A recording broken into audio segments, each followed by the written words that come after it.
ओम सभी को नमस्ते। ओम का उच्चारण ओ।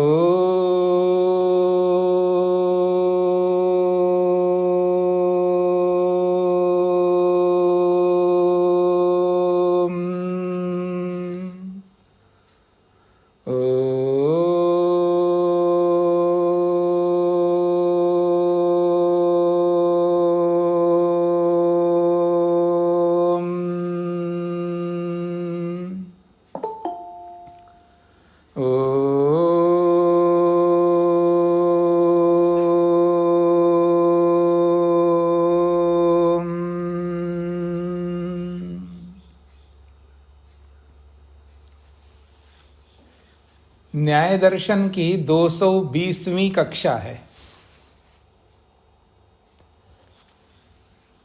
सिस्टम नहीं खुल रहा था, इसलिए विलंब हुआ है आज। तो मैं इस सिस्टम को खोलने में लगा हुआ था। तो 220 कक्षाएं हो गई थी आपकी। चौथे अध्याय के प्रथम आहनिक के 21वें सूत्र तक हमने विचार किया है। प्रसंग चल रहा है विविध प्रकार के प्रवाद, अलग अलग लोगों के मत, अलग अलग लोगों के सिद्धांत सामने आ रहे हैं और एक एक सिद्धांत को प्रस्तुत करते हुए उसका खंडन करते जा रहे हैं। अब एक और सिद्धांत हमारे सामने आ रहा है पृष्ठ संख्या 229 में। आप देखिएगा, अपरा इदानीम आह, एक और व्यक्ति एक और मत को प्रस्तुत करने वाला कहता है, अनिमित्ततो भावोत्पत्ति ही कंटक तीक्ष्ण आदि दर्शनात्। अनिमित्ततो भावोत्पत्ति ही कंटक तीक्ष्ण्यादि दर्शनात्, तीक्ष्ण्यादि दर्शनात्। वो कहता है भावोत्पत्ति ही, जितने भी भाव हमको दिखाई दे रहे हैं, जितनी भी सत्ताएं दिखाई दे रही हैं, तो समस्त भाव की उत्पत्ति यानी समस्त कार्य जगत की उत्पत्ति जो हो रही है, ये अनिमित्तता बिना कारण के हो रही है। निमित्त का मतलब कारण और अनिमित्त अकारण। तो अनिमित्ततः बिना कारण से ही समस्त कार्यों की उत्पत्ति हो रही है। यह बात आप कैसे कह रहे हो? तो वो हेतु दे रहा है, कंटक तीक्ष्ण्यादि दर्शनात्।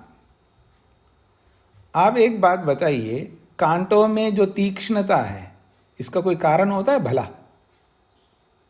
मतलब उसमें तीक्ष्णता आई है तो कोई कारण है, उसके कारण से उसमें तीक्ष्णता आई है, ऐसा तो होता नहीं है।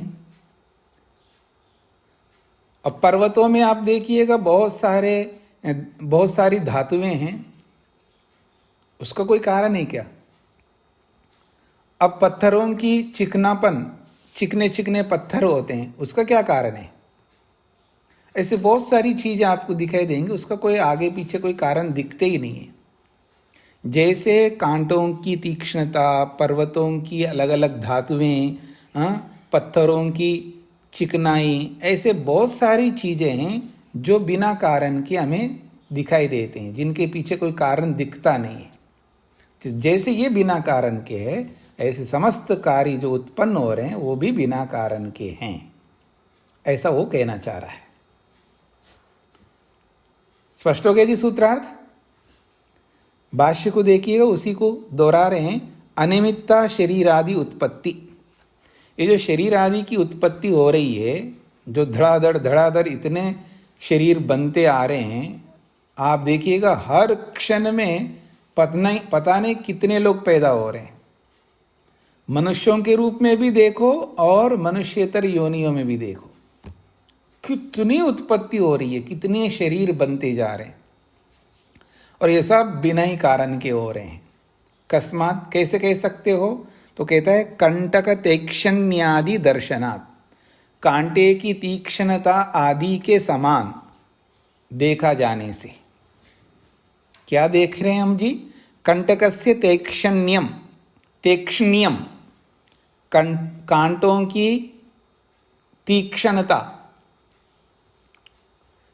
पर्वत धातूनाम चित्रता, पर्वतीय अलग अलग धातुओं की विचित्रता। देखो आप कैसी कैसी धातुएं निकल रही है जी पर्वतों में, बहुत सारी धातुएं निकालते जा रहे लोग। ग्रावणाम श्लक्षणता, पत्थरों की चिकनाई। श्लक्षणता का मतलब है चिकनापन।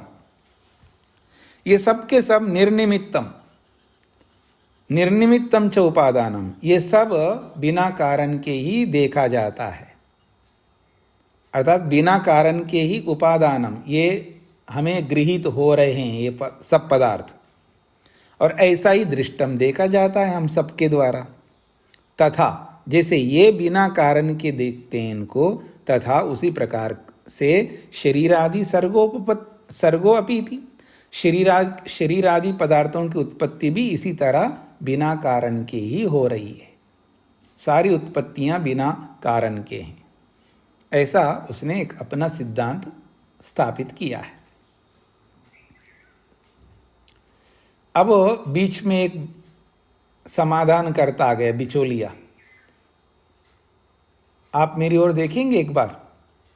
कई लोगों को बोलने की बहुत आदत होती है, कोई बात सुन लेते हैं उसका उत्तर देने लगते हैं। ऐसा आप में से भी आदतें होंगी। वो सारी आदतें जो है ना, आपको रोक देनी है। जब तक आपको नहीं कहे तब तक बोलने की चाह मत रखो। यदि रखोगे तो समझ लेना कभी भी वाणी पर नियंत्रण नहीं कर पाओगे। मेरी बात पर ध्यान दीजिएगा, मैंने एक बात कही है। कई लोगों की एक तमन्ना होती है उत्तर देने की, यानी उनसे नहीं पूछा जा रहा है, झट बोलने लगते हैं, अथवा मैं बोलूं ये चाह रखते हैं, और उतावलापन भी दिखाते हैं। ये सब रोकने होंगे हम सबको।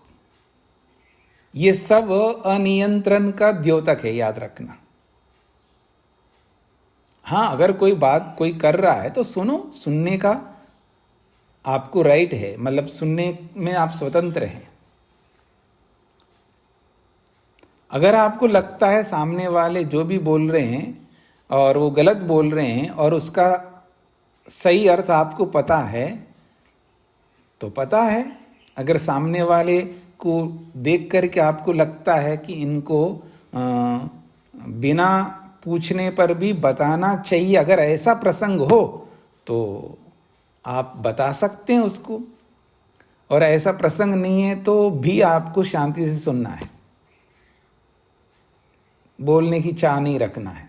अगर कोई पूछता है आपसे तब आप बोलिएगा। तो कहीं बोलने का प्रसंग नहीं होता है तो वहाँ बोलना नहीं है, और जहाँ बोलने का प्रसंग है या बोलना ही चाहिए ऐसा कोई प्रसंग है तो वहाँ आपको बोलना चाहिए। तो कहाँ बोलना, कहाँ नहीं बोलना, कहाँ शांत रहना, ये सब बातें हमको सीख करके अपने आप पर नियंत्रण करना आना चाहिए। नहीं होगा तो उपहास के पात्र बनेंगे हम। उपहास के पात्र कहिएगा अथवा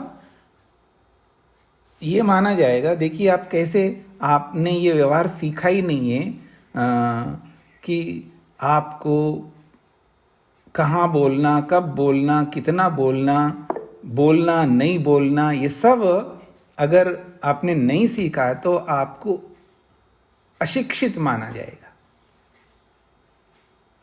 और जो इस बात को जानने वाले यही मानेंगे कि ये व्यक्ति अशिक्षित है, ये शिक्षा ग्रहण नहीं किया गया, ऐसा माना जाएगा। तो उससे आपका जो एक होता है ना स्थान, वो स्थान आपके इन व्यवहारों से कम हो जाएगा। जिसको आप कहते हैं ना ओहदा, आपका जो ओहदा है वो कम हो जाएगा, या मैं आपकी भाषा में बोलूं आपका जो स्टेटस है वो कम हो जाएगा, गिर जाएगा, यूँ समझ लीजिएगा। इसलिए आदमी को बहुत सोच समझ करके ही चलना होता है। और ये सब बातें ये न्याय दर्शन सिखा रहा है, ये समझ लीजिएगा। ठीक है, तो यहाँ पर ये बोला गया है कि बिना ही कारण के सब कुछ उत्पन्न होता है, और ये उदाहरण उसने दिया है, इससे अपना स्थापना कर दिया उसने कि जो भी उत्पन्न होते वो बिना कारण के। तो अब मध्यस्थ आकर के अपना उत्तर देने लग रहा है 23वें सूत्र में, अनिमित्त निमित्तत्वात् न अनिमित्तता। वो शब्दों से खेल करके उसका उत्तर दे रहा है। इसको पकड़ने का प्रयत्न करेंगे तो बहुत आसान हो जाएगा आपको। अनिमित्त, प्रश्नकर्ता ने कहा था कि सब भाव, समस्त कार्य उत्पन्न हो रहे हैं, उसके पीछे अनिमित्तता है, अर्थात कोई कारण नहीं है। अब वो आगे कहने वाला इसका समाधान जो दे रहा है, कोई कारण ना होना भी अपने आप में कारण है। अनिमित्त, ये जो अनिमित्त बोला है आपने, अनिमित्त भी निमित्त होने से, न अनिमित्ततः। तो अनिमित्त से कोई कार्य उत्पन्न नहीं हो रहा है, वो भी निमित्त से उत्पन्न हो रहा है। अनिमित्त भी निमित्त होने से अब वो अनिमित्त नहीं रहा है, तो निमित्त से ही कार्यों की उत्पत्ति हो रही है, ऐसा कह करके उसने खंडन कर दिया। समझ में आ गए सबको? जिनको नहीं समझ में आए तो वो पूछ सकते हैं। अनिमित्त भी अपने आप में निमित्त होने से, अनिमित्त जो है वो अनिमित्त अपने आप में निमित्त होने से, निमित्त से ही कार्य की उत्पत्ति हो रही है, उसको अनिमित्त नहीं कह सकते, ऐसा उसने कहा है। ये तभी आपको स्पष्ट हो जाएगा जो पीछे आपने पढ़ा है, अनियमे नियमात न अनियम नियम एव। ये जो पीछे आपने पढ़ा है ना, अनियम अपने आप में नियम ही है, क्योंकि अनियम के रूप में नियमित है, इसलिए वो अब अनियम नहीं रहा, हो नियम हो गया। तो ऐसे ही इसको देखेंगे तो आपको समझ में आ जाएगा। परेशान क्यों होते हैं आप? अनिमित्त जो है, क्योंकि सब कुछ अनिमित्त से उत्पन्न होते हैं, तो अब वो अनिमित्त नहीं रहा, वो निमित्त हो गया। ठीक है, तो अनिमित्त मतलब अनिमित्त एक सीक्वेल से अनिमित्त के रूप में चलता जा रहा है, तो फिर वो निमित्त हो गए ना। लगातार अनिमित्त के रूप में चल रहा है तो वो निमित्त हो गए ना। बस ऐसा ही है नियम, तो अनिमित्त जो है निमित्त बन गया। तो इसलिए क्या है, अनिमित्त निमित्त होने से आप उसको अनिमित्त नहीं कह सकते, निमित्त से ही कार्य की उत्पत्ति होती है, ऐसा कह के उसने खंडन कर दिया। हाँ, तो कुसुम जी को क्या पूछना है? स्वामी जी नमस्ते। ये जो बताया ना शरीर आदि सर्गोपीत, मतलब सर्ग आदि में सृष्टि के प्रारंभ में, नहीं, सर्ग का क्या अर्थ ले रहे हैं आप? मुझे समझ में नहीं आता सर्ग का ही। नहीं, क्यों नहीं समझ में आएगा? आप रोज कक्षा पढ़ रहे हो ना, आपको समझ में आना चाहिए। इसका मतलब आप ध्यान से नहीं पढ़ रहे हो। कितने बार ये सर्ग शब्द आया? सर्ग का मतलब उत्पत्ति।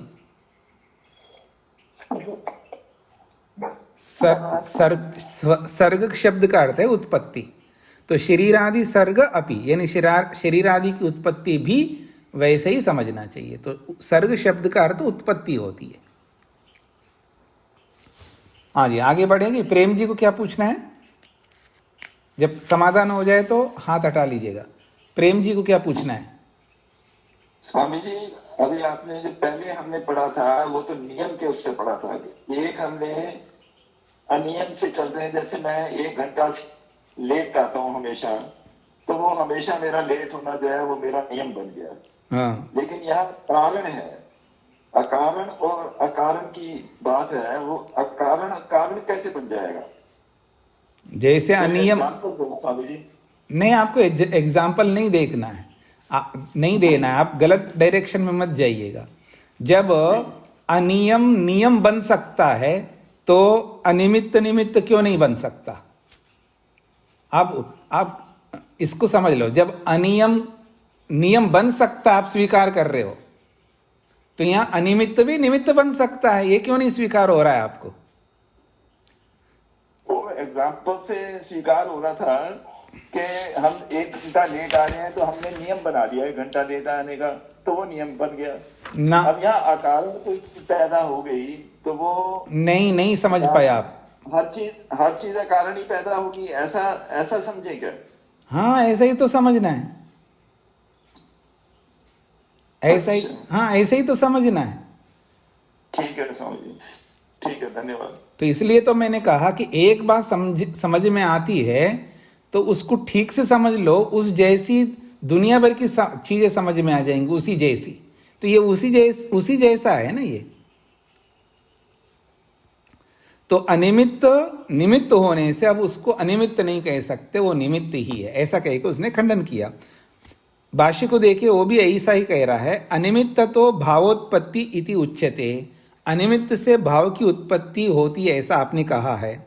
यतश्च उत्पद्यते तन्निमित्तम, जिससे वो उत्पन्न हो रहा है वो अपने आप में वो निमित्त बन गया। किससे उत्पन्न हो रहा है जी? अनिमित्त से हो रहा है, तो अनिमित्त जो है उत्पत्ति का कारण बन गया, इसलिए वो निमित्त हो गया। अब पकड़ रहे हैं आप? शब्दों को पकड़ने का प्रयास करना है आप लोगों को, बहुत सरल है। देखिए क्या बोला है, अनिमित्त तो भावोत्पत्ति इति उच्यते, अनिमित्त से भाव की उत्पत्ति होती है ऐसा आपने कहा है। तो यतश्च उत्पद्यते, जिससे वो उत्पन्न हो रहा है, किससे उत्पन्न हो रहा है जी? अनिमित्त से उत्पन्न हो रहा है। तो अनिमित्त से उत्पन्न हो रहा है, तो जो उत्पन्न होता है वो किससे उत्पन्न होता है? अनिमित्त से होता है। तो अनिमित्त से होना ये एक नियम बन गए ना,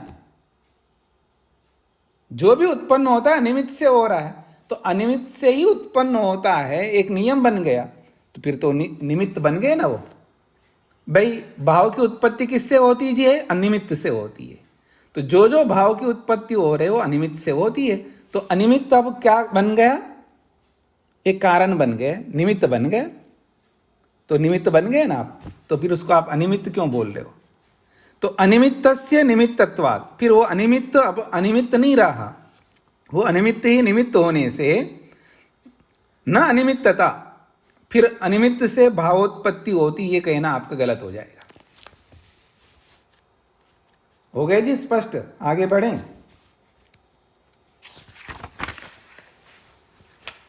ये तो मध्यस्थ की बात आई है। अब यथार्थ में सिद्धांति क्या उत्तर देते उसको देख लीजिएगा।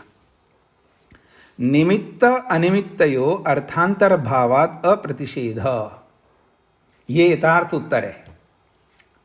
वो भी एक उत्तर बन सकता है, लेकिन वो बीच वाला बिचौलिए ने उत्तर दिया है, टिट फॉर टेट वाला उत्तर है वो। अब यथार्थ उत्तर ये है, निमित्त अनिमित्तयो, एक निमित्त है और एक अनिमित्त है, और इन दोनों में अर्थांतर भाव होने से, अर्थात इन दोनों में भेद होने से अप्रतिषेध, अप्रतिषेध का मतलब है निमित्त का प्रतिषेध नहीं कर सकते आप, निमित्त का खंडन नहीं कर सकते। देखिए निमित्त अलग है और अनिमित्त अलग है, ठीक है? जब निमित्त अलग है और अनिमित्त अलग है, तो निमित्त हमेशा निमित्त रहेगा, निमित्त के रूप में वो अलग है, और अनिमित्त हमेशा निमित्त रहेगा, वो अनिमित्त के रूप में हमेशा अनिमित्त ही रहेगा। ये बात पकड़ में आ रही है सबको? एक निमित्त है और एक अनिमित्त है, तो दोनों अलग है। तो अलग का मतलब ये है, निमित्त हमेशा निमित्त ही बना रहेगा और अनिमित्त हमेशा अनिमित्त ही रहेगा। ये स्पष्ट हो गया? अब अनिमित्त निमित्त कैसे बनेगा बताओ? नहीं बन सकता है ना, बस नहीं बन सकता। इसलिए अनिमित्त, अनिमित्त का मतलब समझ लो। अनिमित्त क्या होता है? कोई कारण नहीं, कोई चीज नहीं है। अब वो जो चीज नहीं है वो चीज के रूप में कैसे हो जाएगा जी? मैं उदाहरण दूंगा कि तेज नारायण जी के सिर पे टोपी है जी, है ना? क्यों जी? तेज नारायण जी टोपी है ना। अब भीमसेन जी के सिर पर टोपी नहीं है, इनके सिर पर टोपी नहीं है, भीमसेन जी के सिर पर टोपी नहीं है। तो ये जो नहीं है जो है, ये थोड़ी देर के बाद में या कुछ कालांतर में अब है के रूप में थोड़ा बदलेगा। वो नहीं है तो नहीं के रूप में ही रहेगा ना। और इनके सिर पे टोपी है तो है के रूप में रहेगा। अब ये है के रूप को हटा करके नहीं के रूप में बदल जाए और उस नए के रूप को हटा करके है के रूप में बदल जाए, ऐसे थोड़ा हो सकता है। अब किसी भी एंगल से देखो, वो नहीं है तो हमेशा नहीं ही रहेगा, वो नहीं है रूप में बदल नहीं सकता। और जो है वो किसी भी एंगल से देखो है के रूप में ही होगा, वो नहीं के रूप में नहीं बन पाएगा। तो इसलिए कहे निमित्त और अनिमित्त दोनों में भेद होने से अनिमित्त हमेशा अनिमित्त रहेगा, वो निमित्त कभी नहीं बन सकता। इसलिए आप अनिमित्त से भाव की उत्पत्ति दिखा जो रहे हो गलत है। अन्यद्धि निमित्तम, निमित्त अलग है, अन्यच्च निमित्त प्रत्याख्यानम, उस निमित्त का निषेध अलग है। माइक बंद करके रखिएगा। नच प्रत्याख्यानमेव प्रत्याख्येयम, ना प्रत्याख्यानम का मतलब है नहीं है। प्रत्याख्यान कहते हैं खंडन। किसका खंडन है? किसी सत्ता का खंडन कर रहे हैं। तो सत्ता का खंडन ही सत्ता नहीं बन सकती। प्रेम जी माइक बंद करके रखिए। स्पष्ट हो गया जी? प्रत्याख्यानम का मतलब है खंडन और प्रत्याख्येय का मतलब है मंडन।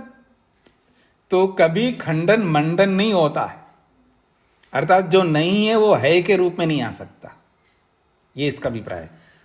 प्रत्याख्यानमेव न प्रत्याख्येयम, खंडन कभी मंडन नहीं हो सकता। खंडन है तो खंडन ही रहेगा, वो मंडन के रूप में नहीं बदल सकता। यथा उदाहरण देके समझा रहे हैं। यथा अनुदक कमंडलु इति, कमंडलु कैसा है जी? बिना पानी का है, अर्थात कमंडलु में पानी नहीं है। तो न उदक प्रतिषेध उदकम भवति। हाँ जी, स्क्रीन को आप चेंज मत करिएगा। तो कहा जा रहा है यहां पर, जो कमंडलु पानी रहित है, तो पानी रहित है तो पानी नहीं है उस कमंडलु में। अब वो पानी रहित कमंडलु को आप पानी सहित कमंडलु थोड़ा बनाओगे। मतलब पानी नहीं है इस कमंडलु में, पानी नहीं है, इसका यह अर्थ थोड़ा होगा इस कमंडलु में पानी है। पानी नहीं है का मतलब नहीं है तो नहीं है। अब वो पानी बदल जाए, नहीं है के रूप में बदल जाए का मतलब क्या होगा? कमंडलों में पानी है ये होगा। तो जब नहीं है तो कमंडलों में पानी है, ऐसा कैसे समझ सकते आप? स्पष्ट हो गया जी? तो अनुदक कमंडलु इति, ये जो बात है ये उदक प्रतिषेध, जो पानी का जो खंडन किया जा रहा है वो खंडन से उदकम न उदक प्रतिषेध उदकम न भवति। उदक का जो प्रतिषेध है वो उदक नहीं होता है, यानी पानी का निषेध जो है वो पानी नहीं बन जाता। पानी का निषेध हमेशा पानी का निषेध ही रहेगा, पानी का निषेध पानी बन नहीं सकता। ये इसका अभिप्राय है। सा खलु अयम वादा, ये जो वाद है, अकर्म निमित्त शरीरादि सर्ग इत्येतस्मात् न विद्यते। ये जो आपने वाद प्रस्तुत किया है, कौन सा वाद प्रस्तुत किया है? बिना कारण के कार्योत्पत्ति होती है। ये जो वाद आपने प्रस्तुत, अनिमित्त शब्द जो है, अनिमित्त का मतलब है बिना कारण वाला। बिना कारण के ही सभी भावों की उत्पत्ति होती है, ऐसा जो आपने बोला है अभी, ये पीछे हमने एक खंडन किया था किसका खंडन किया था? अकर्म निमित्त शरीर आदि सर्ग, शरीर आदि की उत्पत्ति। देखिए यहाँ भी सर्ग शब्द का अर्थ उत्पत्ति है। शरीर आदि सर्ग, शरीर आदि की जो उत्पत्ति है वो बिना कर्मों के होती है, ऐसा जो आपने पीछे बोला था, और उसका खंडन हमने बहुत लंबा चौड़ा किया था। तो उसी के समान ये आपका वाद है। इत्येतस्माद् न विद्यते, उससे भिन्न नहीं है ये आपका ये वाद। जैसे वहां एक वाद आया था कि शरीर आदि की उत्पत्ति बिना कर्मों के होती है, ऐसा जो पीछे एक वाद, एक मत आया था, उस मत से ये मत अलग नहीं है। इत्येतस्मात् न विद्यते, इस मत से वो मत अलग नहीं है, अर्थात वो मत ये मत वो मत एक ही जैसा ही है। तो जब दोनों एक जैसे मत है तो उस मत को खंडन करने के लिए जो जो समाधान दिए हैं वो सारे के सारे समाधान इसके साथ जुड़ जाएंगे। अभेदात प्रतिषेधेनैव प्रतिषिद्धो वेदितव्यम। तो अभेदात, दोनों में भेद ना होने से, तत्प्रतिषेधेनैव, वहां जो जो खंडन किया है उस खंडन को यहां पर भी समझ लेना चाहिए, उसी खंडन को यहां जोड़ करके इस बात को समझ लेना चाहिए, तो समाधान हो जाएगा। मैंने कहा था आदर्श विष्णोई जी आपने स्क्रीन को बदल दिया हमारे, तो इसलिए आप अपने निज रूप में चले जाइए, हमको बाकी लोग दिखाई नहीं दे रहा है। आपने हमारे स्क्रीन को चेंज कर दिया। हाँ जी, स्वामी जी मुझसे मुझे नहीं समझ आ रहा, क्या करूं? हाँ जो ठीक है, तो आपने कोई गलत बटन दबा दिया होगा, कोई आपके अगल बगल में कोई बच्चा जानकार होगा तो वो ठीक कर देगा, नहीं तो कोई बात नहीं। हाँ आप ठीक कर दिया ना जी। तो समाधान हो गया जी, सबको समझ में आ गया। आगे बढ़ते हैं। तो ये वाद पूरा हो गया, अब दूसरे वाद को प्रस्तुत कर रहे हैं। दूसरा वाद आया है सर्व अनित्यत्व निराकरण प्रकरण। सब कुछ अनित्य सिद्ध करना चाहता कोई व्यक्ति, कोई नित्य चीज है ही नहीं है, सब अनित्य है, ऐसा एक मत आ रहा है। अन्य तो मन्यन्ते, कुछ लोग ये मानते हैं सर्वम अनित्यम, सब कुछ अनित्य है, कोई नित्य है ही नहीं है। क्यों? उत्पत्ति विनाश धर्मकत्वात्, सब उत्पन्न होते हैं सब नष्ट होते हैं, यही देखते हम लोग, सब उत्पन्न होते हैं सब नष्ट होते हैं, इसलिए सब कुछ अनित्य है, ऐसा उसका सिद्धांत है। किम अनित्यम नाम, आप अनित्य बोल रहे हो, ये आखिर ये अनित्य किसको कहते हो? तो कहते हैं यस्य कदाचित भाव तद अनित्यम, जिसका कभी कभी, मतलब यस्य, जिसका कदाचित भाव, कभी कभी वो उत्पन्न होता हुआ दिखता है, तद अनित्यम, वो अनित्य होता है, अर्थात कभी उत्पन्न होता है कभी नहीं होता है। यस्य कदाचित भाव, जिसका कभी कभी भाव होता है। हाँ जी, अभी घड़ा उत्पन्न हो रहा है जी आपके सामने? नहीं हो रहा है। गर्मी आते ही तो क्या करते हो आप? घड़ा उत्पन्न होता हुआ देखते हो। तो जिसको कभी कभी उत्पन्न होता हुआ देखते हो तो समझ लेना वो अनित्य है। उत्पत्ति धर्मकम अनुत्पन्नम नास्ति, और जो उत्पन्न धर्म वाला है वो अनुत्पन्न तो नहीं हो सकता। जो उत्पन्न होता हुआ देख रहे हैं हम लोग, उसको अनुत्पन्न कैसे कह सकते हैं जी? और एक बात, विनाश धर्मकम च अविनष्टम नास्ति, और जो नष्ट होता हुआ हम देख रहे हैं विनाश धर्म वाला है, उसको हम अविनाशी कैसे कह सकते हैं? ये कह रहा है। किम पुनः सर्वम, अच्छा आप सर्वम से क्या ले रहे हो? वो कहता है भौतिकम च शरीर आदि, जो भौतिक है, जो शरीर आदि तत्व है जिनको हम देख रहे हैं, और अभौतिकम च, अभौतिक भी है, बुद्धि आदि, तो चाहे वो भौतिक हो चाहे अभौतिक हो, तद उभयम, ये सब के सब दोनों प्रकार के पदार्थ उत्पत्ति विनाश धर्मकम विज्ञायते, ये सब उत्पन्न और विनाश धर्म वाले हैं, ऐसा जाना जाता है। तस्मात् तत्सर्वम अनित्यमिति, वो सब अनित्य हैं। स्पष्ट हो गया जी आपको वो क्या कहना चाह रहा है?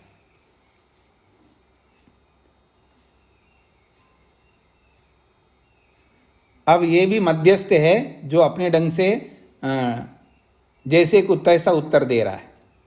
वो कहता है ना, आपने जो बात कही है ठीक नहीं है। क्यों? अनित्यता नित्यत्वात्। अनित्यता जो है, जिसको सब अनित्य बोल रहे हो, वो अनित्य भी नित्य बन जाने से।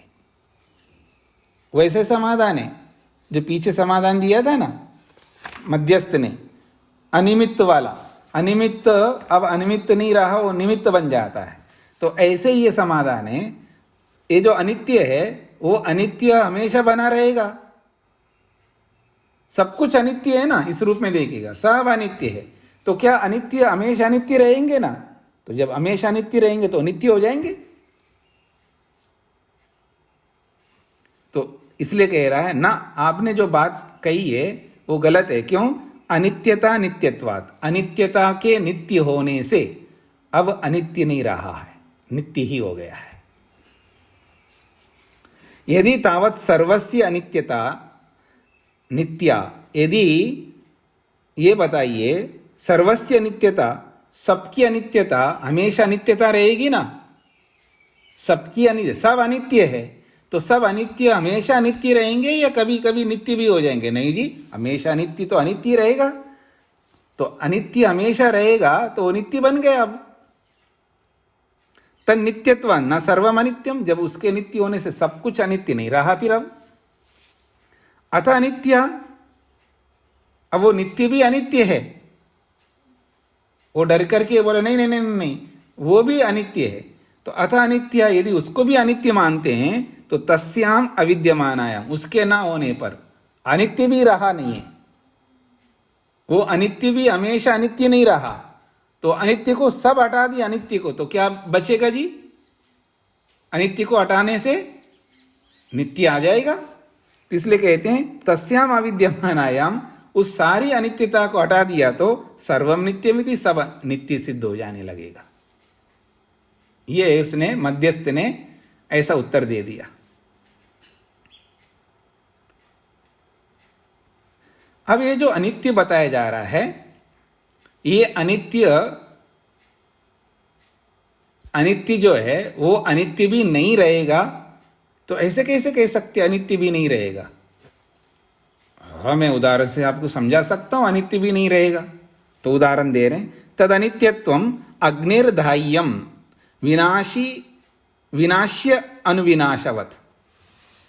तद अनित्यत्वम अग्निर्दाह्यम विनाश्य अनुविनाशवत्। विनाश्य अनुविनाशवत्। तद अनित्यम, ये जो अनित्य है वो अनित्य भी नहीं रहेगा। कैसे? तो उदाहरण से समझा रहे हैं, अग्नेः दाह्यम, जैसे अग्नि है। अग्नि, दाह्यम का अर्थ है जलाने योग्य। दाह्यम का मतलब है जलने योग्य, जलाने योग्य नहीं, जलने योग्य। दाह्यम का मतलब है जलने योग्य। तो दाह्यम का अर्थ है जलने योग्य। तो जलने योग्य समस्त पदार्थों को अग्नि क्या करती है जी? जला देती है। तो इसलिए विनाश्या, उन सबको जला करके, अनुविनाशवत, बाद में वो भी नष्ट हो जाती है। अग्नि जो है जलने योग्य सबको जला करके खुद भी नष्ट हो जाती है। स्पष्ट हो गया? ऐसे ही ये जो अनित्य है सबको अनित्य करा करके वो भी समाप्त हो जाती है। वो अनित्य भी समाप्त हो जाता है, यूं समझ लेना। तस्य अनित्यतायाः अपि अनित्यत्वम, कहते हैं उस अनित्यता का भी अनित्यता है। अर्थात वो अनित्य भी सदा नित्य नहीं रह सकता, वो भी हट जाता है। कथम, कैसे? यथा, जैसे कि अग्नि जो है दाह्यम, जलने योग्य वस्तु को विनाश्या, जला करके, अनुविनश्यति, वो खुद भी नष्ट हो जाती है। एवं इसी प्रकार से सर्वस्य अनित्यता, सबकी अनित्यता जो है, सर्वम विनाश्य, सबको नष्ट करके, अनुविनश्यति, वो भी नष्ट हो जाती है। तो अब जब कोई अनित्यता रही नहीं है, तो जब कोई अनित्यता रही नहीं है तो फिर क्या सिद्ध होगा? सब नित्य सिद्ध हो जाएंगे। क्या बिना सिर पैर की बातें कर रहे हो आप? हाँ, क्या मिलेगा जी इसको आपको ऐसा बोल करके? इसलिए ध्यान से कुछ बोलो, ऐसा बोलो जिससे कि आपकी बात बनी रहेगी, आपका आदर बना रहे। अब ऐसे बिना सिर पैर की बात बोलते रहोगे तो ये कब तक चलेगा ऐसा? इसलिए यथार्थता में जियो। अब यथार्थता क्या है वो समझा रहे, देखिएगा। नित्यस्य अप्रत्याख्यानम, भाई जो अनित्य है हमें कोई आपत्ति नहीं, उसको अनित्य मानेंगे। तो जो आप देख रहे हो उसको अनित्य समझ रहे हो तो अच्छी बात है ना। इसका ये थोड़ा अर्थ है कि जिसको आप देख नहीं पा रहे वो भी अनित्य है। भाई जो आप जानते हो वो सब अनित्य है, इसका ये मतलब नहीं है कि जो आप नहीं जानते उनको भी आप अनित्य ठहरा दो। ऐसा नहीं होता है ना। तो नित्यस्य अप्रत्याख्यानम, नित्य का आप खंडन नहीं कर सकते। यथा उपलब्धि व्यवस्थानात्, जो वस्तु जैसे उपलब्ध होती है उसको वैसे समझ लो ना। मतलब कोई वस्तु आपको अनित्य दिखती है तो उसको अनित्य देख लो, उसको अनित्य समझ लो। और कोई वस्तु नित्य दिखाई देती है तो उसको नित्य समझ लो ना। ऐसा होना चाहिए। दिमाग थोड़ा ठंडा रखना चाहिए ना आदमी। तो आप दिमाग को गर्म रख करके एक ही ट्रैक पे चलोगे तो कैसे काम चलेगा? दूसरा भी तो ट्रैक है। तो इसलिए थोड़ा समझ करके चलना चाहिए आदमी को। तो कह रहे हैं नित्य का खंडन आप नहीं कर सकते हैं। यथा उपलब्धि, जो वस्तु जैसे उपलब्ध होती है तथा व्यवस्थानात्, उसको वैसी व्यवस्था हमको कर लेनी चाहिए। अर्थात उत्पन्न होने वाली वस्तु दिखाई दे तो उसको उत्पन्न मान लेना, और जो अनुत्पन्न होने वाली वस्तु दिखाई देगा तो उसको अनुत्पन्न मान लेना। ये होती है बुद्धिमत्ता। अयम खलु वादो, ये जो वाद है नित्यम प्रत्याचेष्टे, ये तो सारी नित्यता को ही खंडन कर रहा है आपका ये मत। इसलिए नित्यस्य च प्रत्याख्यानम अनुत्पन्नम। ऐसे हम कैसे खाली देखते रहेंगे? आप सबको आप अनित्य सिद्ध कराते रहोगे तो हम आपकी बात को सुनते रहेंगे और खाली बैठे रहेंगे। गलत बोलते जा रहे हो, आपको रोकने वाला कोई है ही नहीं है, तो हम तो रोकेंगे ना आपको। यहां बोलो आप। अगर कोई सभा में गलत ही बोलता जा रहा है और उसका उत्तर कोई नहीं दे रहा है तो आप तब बोलो ना। फिर वहां अनुमति लेने की कोई जरूरत नहीं है आपको। ठीक है। सब गलत बोलते जा रहे हो उस सभा में और उसका कोई उत्तर नहीं दे रहे हैं। जिसको आप बड़े बड़े समझ रहे हो वो सब बड़े बड़े लोग जो है अब उसको देखते जा रहे हैं। भीष्म पितामह की तरह, युधिष्ठिर की तरह, हाँ अर्जुन की तरह। क्या हो गए? सांप सूख गए क्या आपको? तब आप बोलो। आप सचेत है तब आप बोलो, तब दिखाना आप अपनी वाणी का जो भी महत्व है, अपनी उत्तम वाणी को तब दिखाइएगा आप, जब आप कोई भी असत्य को सुनते हुए भी कोई उत्तर नहीं दे रहा है उसको, तो वहां आपका बोलने का अवसर बनता, वहां बोलिएगा। और जहां बोलने का अवसर नहीं होता है तब वहां पर वाणी पर गोदरेज का ताला लगा करके बैठना चाहिए आदमी को। जब तक ना कहे तब तक नहीं बोले, और वाणी से भी ना बोले और मन से भी तमन्ना नहीं रखना मैं बोलूं, मैं मेरे को किसका उत्तर आता है, ऐसी कोई उतावला नहीं दिखाना है अपने आप को। धैर्य बना करके बस शांति से देखते रहो, दृष्टा बन करके रहो, ये याद रखना। और जो व्यक्ति दुनिया में दृष्टा बन करके जितना ज्यादा रहेगा ना वो उतना सुख पाएगा। जिसको बोलते हैं ना आप टांग अड़ाना, बीच में जाकर के हम टांग अड़ाना चाहते हैं, मतलब हमारा कोई अर्थ नहीं है वहां पर बीच में कुछ करने का, फिर वहां पर भी हम अपना कौशल्य दिखाना चाहते हैं, वो उचित नहीं है। बस आप दृष्टा बन करके देखते रहो। हाँ, अगर सामने वाले आगे होकर के आपसे पूछे जी आप इसका समाधान करिएगा, आप ही कर सकते हो, तब बोलो, तब आपकी महानता और बढ़ेगी। अपनी महानता को अपने हाथों से नहीं घटाना चाहिए व्यक्ति को।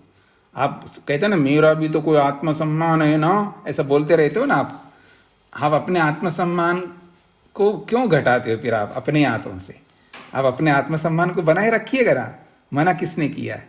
तो आप ही अपने आत्मसम्मान को अपने हाथों से घटा रहे हो। अपृष्टवा, वो कहते हैं ना, बिना पूछे उत्तर नहीं देना आपको, ठीक है। मनुस्मृतिकार कहते हैं ना, बिना पूछे उत्तर नहीं देने का। तो सारे धर्म ग्रंथ यही कहते हैं, सारे शास्त्र भी यही कहते हैं।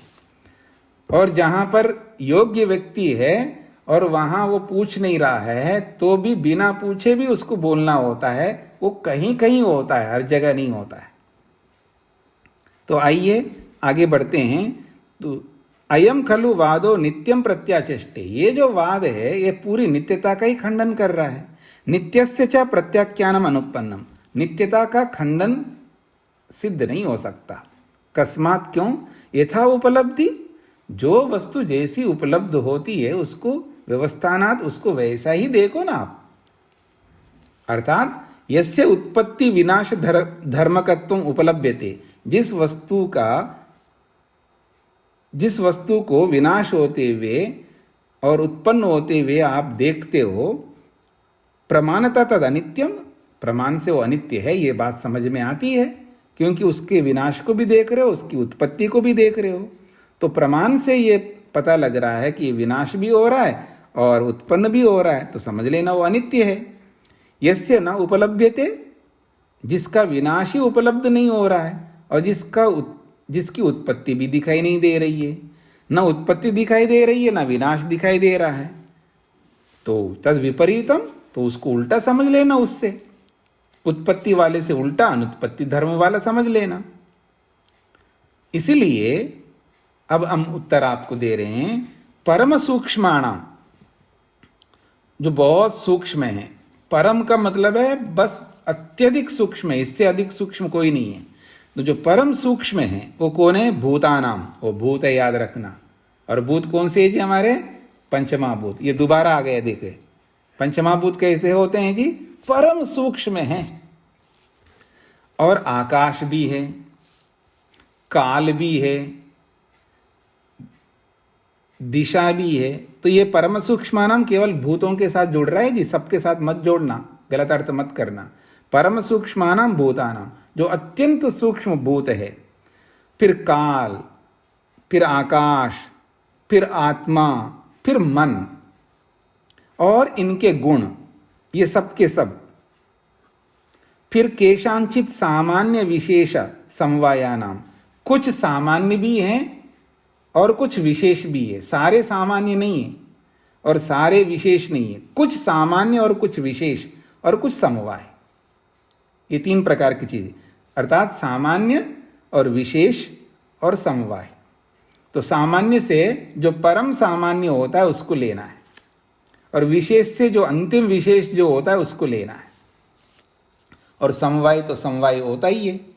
तो ये तीन, और ये मन है, आत्मा है, दिशाएं हैं, काल है और ये पंचमहाभूत है, ये सब के सब उत्पत्ति विनाश धर्मकत्वम, उत्पन्न और विनाश धर्म वाले न नहीं है।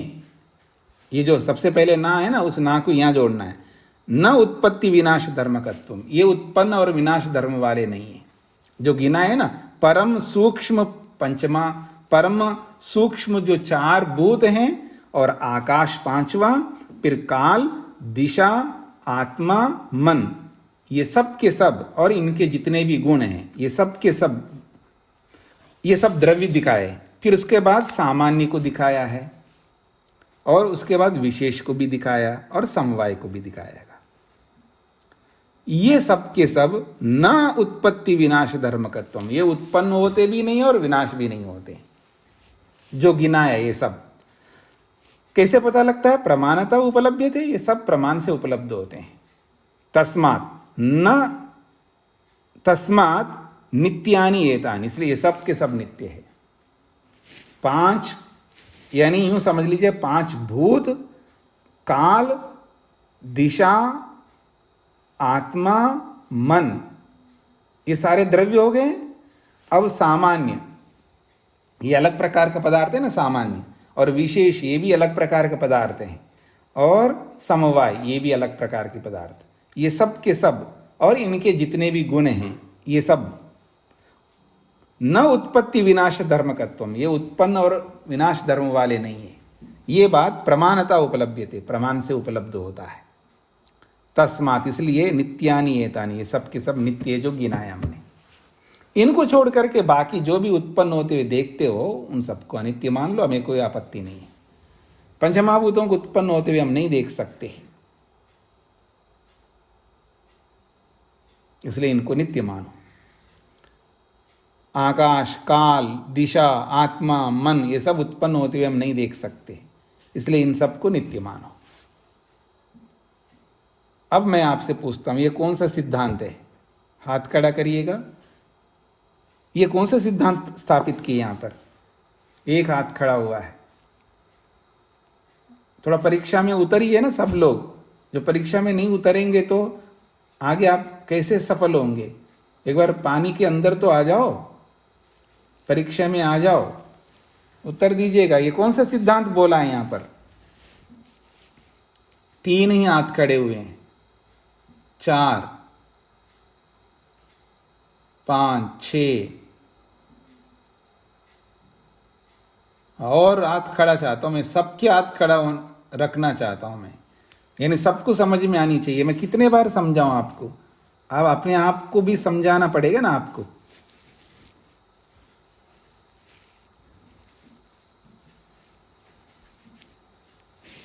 हाँ जी, और कौन है? इतने कम हाथ, इतने लोग, 50 लोग आप बैठे हो मेरे सामने, 50 में से इतने ही हाथ खड़े हुए हैं। तो आप आवृत्ति करो, समझने का प्रयत्न करो क्या कहा जाए। ये जो सिद्धांत प्रस्तुत किया है कि ये 4 भूत, पृथ्वी जल अग्नि वायु, ये 4 भूत और आकाश 5वां, और काल और दिशा और आत्मा मन, सामान्य विशेष और समवाय, ठीक है। तो आपको सामान्य विशेष समवाय समझ में नहीं आता, कोई बात नहीं, लेकिन ये पंचमहाभूत, काल, दिशा, आत्मा, मन, ये सब तो समझ में आते हैं। और इनमें भी आप मन और पंचमहाभूतों को अगर देखेंगे तो भी आपको समझ में आना चाहिए। तो ये कौन सा सिद्धांत स्थापित किया आपको पता है ना? चलो मैं आपको सहयोग दे देता हूं। 4 सिद्धांत बताए थे पीछे, 4 प्रकार के सिद्धांत। एक सर्वतंत्र सिद्धांत बताया, एक प्रतितंत्र सिद्धांत बताया था, और एक अभ्युपगम सिद्धांत बताया था। इस तरह के पीछे 4 सिद्धांत बताए थे। उनमें से ये कौन सा सिद्धांत है? अब तो हाथ खड़ा करो, इतना नकल करा दिया आपको, नहीं तो मेरा पढ़ाना बेकार हो जाएगी। मैं कल से पढ़ाना बंद कर दूं क्या? आप इतनी बार आई बात को अगर नहीं बता रहे हो तो फिर मैं को कैसे समझ में आएगा कि आप मतलब मेहनत तो मैं करूं और आप फल खाते रहो, और वो फल को भी ठीक से ना खाओ, क्या मतलब है? इतना नकल करा दी, इतना सब बता दी, अब तो बताना चाहिए आप सबको ये कौन सा सिद्धांत है। फिर भी कुछ लोग स्थिर खड़े हैं, हम तो उत्तर देंगे नहीं। हाँ, मैं उनको जगा रहा हूं। महानुभावों, जो हाथ नहीं खड़ा किया वो मेरी बात समझ ले, ये प्रतितंत्र सिद्धांत है। क्यों परेशान होते हो? मन तो उत्पन्न होता है सांख्य योग दर्शन के हिसाब से, और यहां नित्य माना है, तो ये प्रतितंत्र सिद्धांत हो गए ना। आपको ये सिद्धांतों को समझना चाहिए ना। एक सर्वतंत्र सिद्धांत होता है, सब शास्त्रकार एक जैसा मानते, वो सर्वतंत्र होता है। किसी शास्त्रकार उसी शास्त्र के अनुसार कुछ मानता है, किसी शास्त्रकार उस शास्त्र के अनुसार कुछ और मानता है। तो जब दोनों शास्त्रों में भेद होता है तो उसको प्रतितंत्र सिद्धांत कहते हैं। इस शास्त्र की दृष्टि से तो ये नित्य है, लेकिन उस शास्त्र की दृष्टि से नहीं है। तो ये कब आप समझ में आपको आएगा? डांटो थोड़ा सा, आप लोगों को डांटना नहीं होता है ना। वो महर्षि पतंजलि कहते हैं, विद्यार्थियों को जितना लाड प्यार करोगे ना उतने बिगड़ते हैं, और जितना उनको ताड़ना करेंगे उतने सुधरते हैं। तो अब आपको मेरे को डांट करके आपको करना होगा ना, हाँ, डंडा लगाना होगा आपको। तो ये कितने बार मैंने आपको बताया, कोई भी सिद्धांत आता है सबसे पहले हमारा दिमाग उसमें जाना चाहिए। ये 4 प्रकार के सिद्धांतों में ये कौन सा सिद्धांत यहां पर बताया जा रहा है? आप मेहनत ही नहीं कर रहे हो, ऐसा मानना पड़ेगा मेरे को। तो मेहनत करो ना आप लोग। केवल बैठ करके आप सुनो और उसके बाद बंद कर दो उन सिद्धांतों को, तो इसका कोई अर्थ नहीं है। मेहनत करो ना अपने आप संस्कृत नहीं आती है तो हिंदी में मेहनत करो ना, हिंदी के माध्यम से समझ लो। पर उन बातों को समझना चाहिए ना, समय निकाल करके समझना चाहिए आप लोगों को। ऐसा चलेंगे तो मुश्किल हो जाएगा। अगर कोई पूछे आपने न्याय दर्शन पढ़ लिया जी महाराज जी से, बाबा जी से, आप बताओ ये मैं एक सिद्धांत रखता हूं, ये कौन सा सिद्धांत है? और आप चुप, गोदरेज का ताला लगा लिया आपने मुंह पर, अब खोल ही नहीं रहे उसके सामने। हाँ अच्छा बाबा भला आदमी, पता नहीं कौन पढ़ा है इनको। आपको कुछ नहीं कहेगा, पढ़ाने वाले कोई गाली देंगे, दोष देंगे। आप मेरा बदनाम करना चाहते हो तो अलग बात है, करो जी, मेरा बदनाम करवा दो आप लोग, ऐसा मत करो। आप मेरे बदनाम मत करिएगा। तो समझने का प्रयत्न करिएगा। ये बहुत सरल बातें हैं, ये एक बार नहीं आ रहा है ना, अनेक बार आ चुका है। और बीच बीच में मैं आपको बोलता रहता हूं। तो आगे भी ऐसे ही कोई सिद्धांत आ जाए तो ये सिद्धांत स्थापित किया है ना, जिसको जैसा देखा जाता है उसको वैसा मान लो। तो उसने बताया कि जो जो उत्पन्न होता हुआ दिखता है उसको उत्पन्न अनित्य मान लो, और जो उत्पन्न नहीं होता दिखता है उसको नित्य मान लो। तो जो उत्पन्न नहीं होता जो दिख रहा है वो कौन है? तो इसमें ये गिनाया है। चलो आत्मा का समझ में आता है, काल दिशा का भी समझ में आता है, लेकिन मन तो उत्पन्न होता है, इन्होंने उत्पन्न नहीं होता है। और आप ही भ्रांति में पड़ जाएंगे। अपने हाथों से अपने पांव पर कुलाड़ा मार के आप परेशान होते रहोगे, आगे चल करके संशय में पड़ोगे, आप गलत ट्रैक में चल करके। आप लोग वैशेषिक में तो इसको उत्पन्न माना है, वहां तो इसको अनित्य माना है, और ये नित्य कैसे मान रहे हैं, और परेशान होते रहोगे। और सिद्धांत को दिमाग से हटा लोगे और परेशान होते रहोगे खुद। पता नहीं मैं उनको मानूं इनको मानूं, वो भी ऋषि है ये भी ऋषि है, ऐसे गलत ट्रैक पे चलते जाओगे, परेशान होते जाओगे। ऐसा मत करो। तो इसलिए जो पढ़ रहे हो उसको समझते हुए थोड़ा मेहनत भी करो, तो धीरे धीरे आप उसका समाधान खुद करने का प्रयत्न करना है आपको। ऐसा है, बच्चे को आप सिखाते हो ना, हमेशा मैं आपके साथ थोड़ा चलूंगी, माँ बोलती है बेटे को बेटी को, एक बार दिखा दूंगी, आप आगे खुद आपको जाना है, हमेशा थोड़ा आपको मैं लेके जाती रहूंगी। तो जैसे आप बच्चों को सिखाते हो वही तो मेरे को बोलना पड़ रहा है आप लोगों को। हमेशा आप दूसरे से समाधान चाहोगे तो आप खुद समाधान कब करोगे?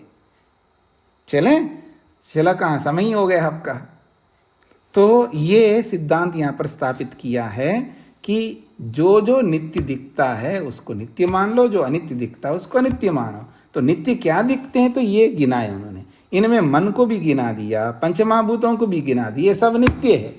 अब ये नित्य बोला है तो दिमाग में अब तो आप गर्म खून है ना, चले जाओगे बाद में, अरे तो ये नित्य कैसे हो सकते हैं पंचमहाभूत, उसमें उलझते रहोगे। फिर आप मन कैसे नित्य हो सकता है, उसमें उलझते रहोगे।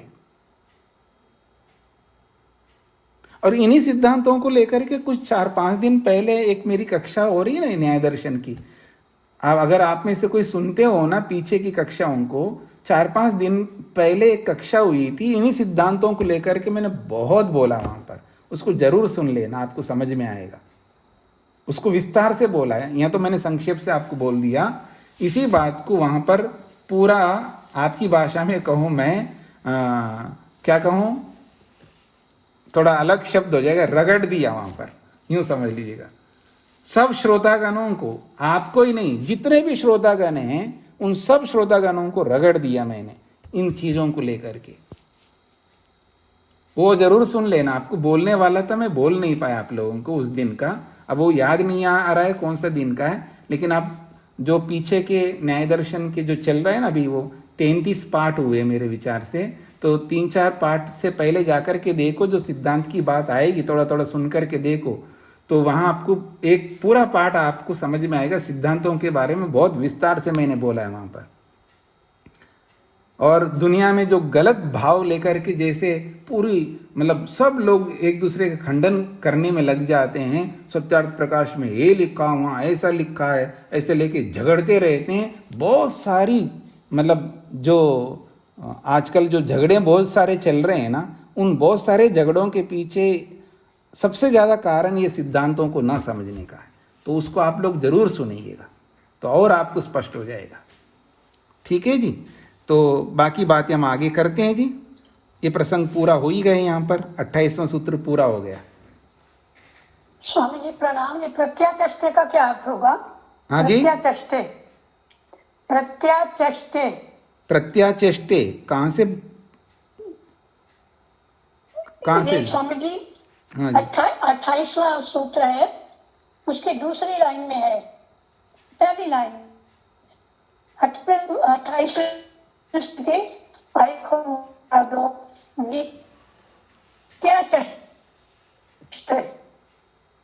आपकी आवाज तो एक तो स्पष्ट नहीं आ रही है।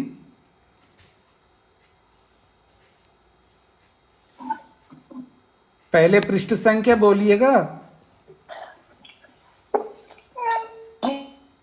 मैं बोलती हूँ, अगर आ जाती है तो। ये 28 और 8 20 और 8 28 सूत्र 28 नहीं, सूत्र 28 छोड़िए स्वामी जी, कल पूछे होंगे। 28 तो यही है जो पढ़ रहे हैं। 28 प्रथम लाइन है, प्रथम लाइन में लिखा हुआ है अयम खलु वादो नित्यम प्रत्याचष्टे। अच्छा, ये ठीक है, इसी सूत्र का बोलिएगा ना। हाँ, अयम खलु वादो नित्यम प्रत्याचेष्टे, खंडन करता है। प्रत्याचेष्टे का मतलब है खंडन करता है।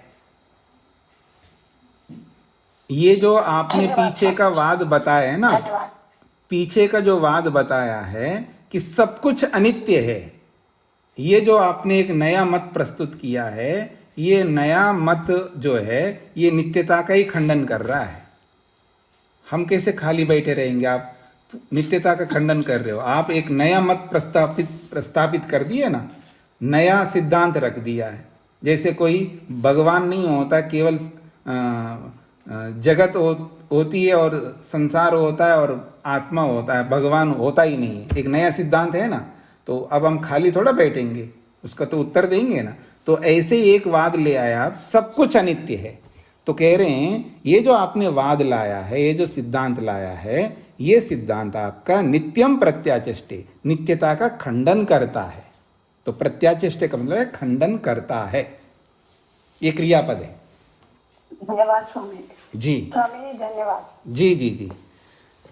ओम शांति शांति शांति ही।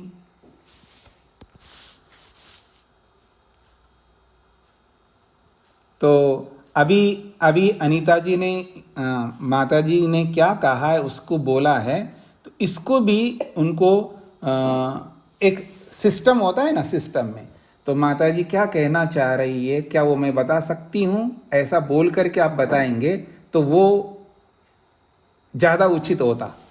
मतलब आपने बताया अच्छी बात है, उसमें कोई दोष नहीं है, लेकिन एक व्यवस्था जिसको हम कहते हैं ना, वो व्यवस्था मैं आपको सिखाना चाह रहा हूँ कि आप उचित कहते हुए भी उस उचित को भी उचित ढंग से कहेंगे तो और ज़्यादा उचित हो जाता है। ओम। सबको नमस्ते जी।